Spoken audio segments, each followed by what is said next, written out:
Guys, magulay tayo ng kangkong. Ayan, kangkong, gulay sa tanghali. Saka ito. Ito siya guys. Kaya, linisin natin. Kaya magulay tayo ng kangkong. Magulay ng kangkong guys.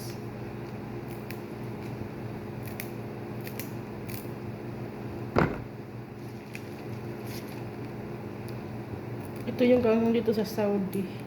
Maliit siya yung similya. Hindi tulad sa atin na mayroon sa mga pispan, basakan, sa may sapa. Ito yung similya ito. Yung maliit.